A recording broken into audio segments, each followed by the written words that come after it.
अगर देखा जाए ईरान के अंदरूनी मसाइल के हवाले से कहा यह जाता है कि 20 शहरों के अंदर एहतजाज जारी है और उस एहतजाज का कला कमा करने के लिए उनकी सिक्योरिटी फोर्सेस जो है उनकी झड़पें हो रही हैं।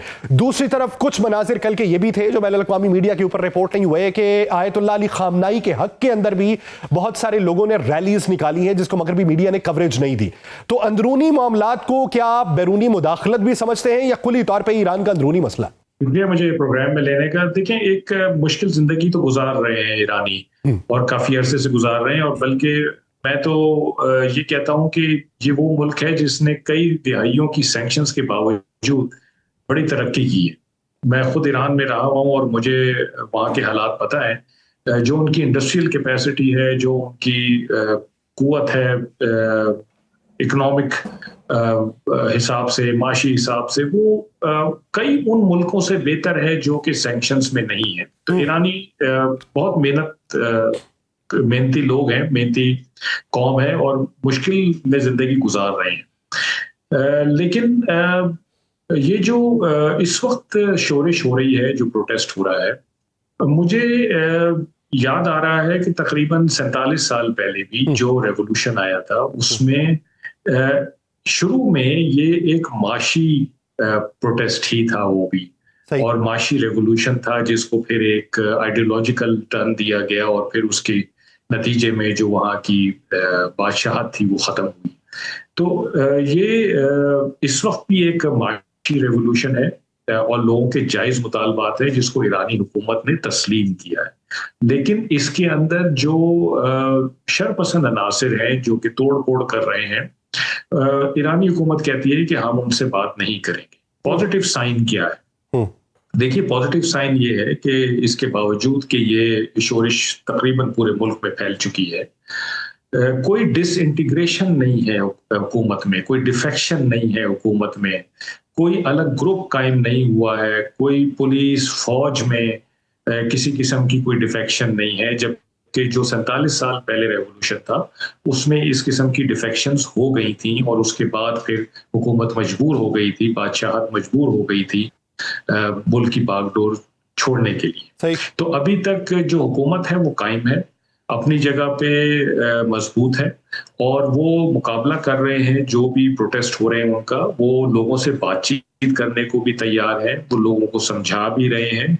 और आप ये देखिए कि उन्होंने सारा निज़ाम हुकूमत चल रहा है, अक़वाम मुत्तहिदा को खत भी लिखा है कि जी जो बैरूनी मुदाखलत है उसको रोका जाए, क्योंकि बैरूनी मुदाखलत ना सिर्फ ये कि जो नहीं नजर आने वाली है वो है, बल्कि नजर भी आ रही है हमें, जिस तरह की स्टेटमेंट्स मुख्तलिफ जगहों से आ रही हैं, यूएस से आ रही हैं, इजराइल से आ रही हैं, और जिस तरह का सोशल मीडिया पे कंटेंट चलाया जा रहा है जो कि उसके बिल्कुल बरक्स है जो कुछ वहां पे हो रहा है। फॉर एग्जांपल ये कहा जा रहा है कि ईरान इजराइल पे हमला करने की तैयारी कर रहा है, इजराइल ईरान पर हमला करने की तैयारी कर रहा है, यूएस ईरान पे हमला करने की तैयारी कर रहा है। हालांकि जो लीडरशिप है उनकी तरफ से कोई ऐसे साइंस नहीं है तीनों तरफ से। फैसल शाह साहब, सबसे पहले आपने कहा कि तीनों की तरफ से कोई ऐसे साइन नहीं है कि हमला किया जा सके या वो हमला करने वाले हैं। तो ट्रंप के बयान को आप अज़र तफन्नुन लेते हैं कि उन्होंने जो कहा कि मैं हमला कर दूंगा या अमेरिका हमला कर देगा अगर इनके ऊपर फोर्स जो है अप्लाई की गई?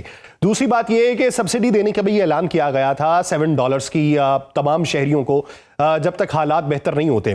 तो क्या वो सब्सिडाइज जो रकम थी वो कम थी जिसकी वजह से इनके अंदर शिद्दत आई है या उसके मामलात कुछ और दिखाई देते हैं?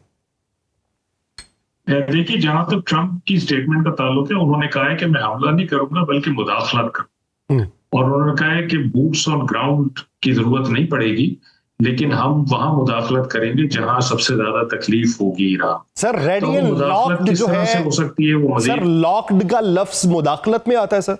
नहीं, लॉक्ड का मतलब यही है ना कि वो बिल्कुल फोकस है इस वक्त ईरान पे और तैयार बैठे हुए हैं। ठीक, तो वो डिप्लोमेटिक भी हो सकती है, पॉलिटिकल भी हो सकती है, इकोनॉमिक भी हो सकती है। ठीक, उसमें जरूरी नहीं है कि वो इसमें बाकायदा तौर पे मिलिट्री हमला करें। और देखें, जहां तक वेनेजुएला के साथ अगर कोई ताल्लुक जोड़ा जा रहा है कि वेनेजुएला से ईरान को मैसेज मिला है और उस तरह का कोई ऑपरेशन यहाँ हो सकेगा, मेरा ख्याल है कि दोनों मुल्कों में बहुत ज्यादा फर्क है। ईरान की जो फौजी ताकत है वो वेनेजुएला के मुकाबले में बहुत ज्यादा है। ईरान जिस रीजन में रहता है उस रीजन में और बहुत सारे ऐसे ममालिक हैं जो कि ईरान के दोस्त हैं, हलीफ हैं और उनमें ताकत भी है। तीसरी चीज ये कि ईरान में जो सुप्रीम लीडर है वो सिर्फ एक पॉलिटिकल फिगर नहीं है, बल्कि वो एक रिलीजियस लीडर भी हैं और उनकी रिलीजियस फॉलोइंग ना सिर्फ ईरान में है बल्कि ईरान के बाहर भी। तो जरा सा कॉम्प्लिकेटेड सिनेरियो है यूएस के लिए ईरान में उस तरह की कार्रवाई करना जिस तरह की वेनेजुएला में की गई है और या फिर बाकी लैटिन अमेरिका के मुल्कों में 1989 में भी की गई थी।